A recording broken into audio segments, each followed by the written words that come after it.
So வணக்கம் and welcome back to லெச்சுவலன்ஸ். இன்றைக்கி தேதி வந்து என்ன தேதி? இன்றைக்கி 3ஆம் தேதின்னு நினைக்கிறேன். ஜூன் 3, 2026.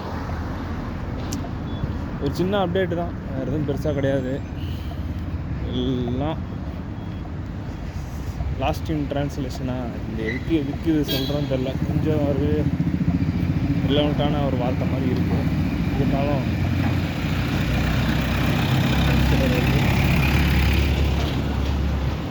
ஓடுறேன். ஸோ எதுக்கு இதை சொல்கிறேன், இந்த அப்டேட்டை வந்து ரெக்கார்ட் பண்ணுறேன் அப்படின்னா,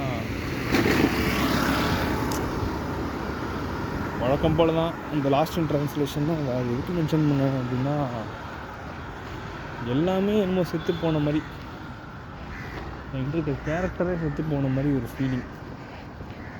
ஏன்னு தெரில. ஒருவேளை மறுபடி ஒரு குறிப்பிட்ட நாய்பீப்பா அப்படின்ற மாதிரி நாய்பி. ஸோ மறுபடி சாங்ஸ் எல்லாம் கேட்டு அதெல்லாம் ஆர்டிஃபிஷியலாக வர வைக்கிற விஷயமா அப்படின்ற மாதிரி இருக்கலாம். இருந்தாலும் அதெல்லாம் கிடையாது போல. அது மட்டும் இல்லாமல், நான் ஸ்கூலில் ஒரு பொண்ணு பேர் சுற்றிட்டு இருந்தேன். அதை என்ன சொல்லியிருப்பேன், அந்த பொண்ணு பேர் அனுப்பாமான்னு வச்சுக்கலாம். இந்த ஸ்கூலில் லவ் பண்ண பொண்ணு, சும்மா அதே மென்ஷன் பண்ண வேணாம். சப்போஸ் அனுபமா கூட சேர்ந்துருந்தேன் அப்படின்னா, இப்போ திரும்ப சேர்ந்துருந்தேன்னா,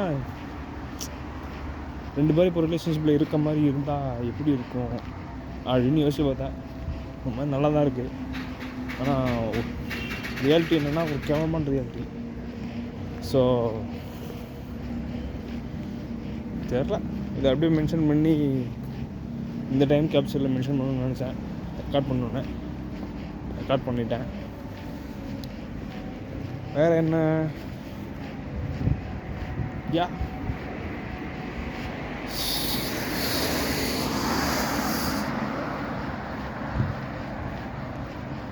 அடுத்து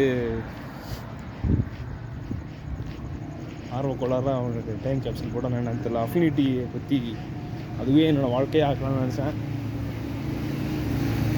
ஆனால் 1.5 இயர்ஸ்க்கு அப்புறம் ஒரு நல்ல ஜாப் போகணும் அப்படின்னா அடோபியே ப்ராக்டிஸ் பண்ணால் என்ன? இப்போ ஒன்றும் இல்லை, தான் இருக்குது. அப்படியே ப்ராக்டிஸ் பண்ணலாம் தான் இருக்கேன். பார்ப்போம். ஒன்றும் இல்லை. ஸோ அவ்வளவுதான். As per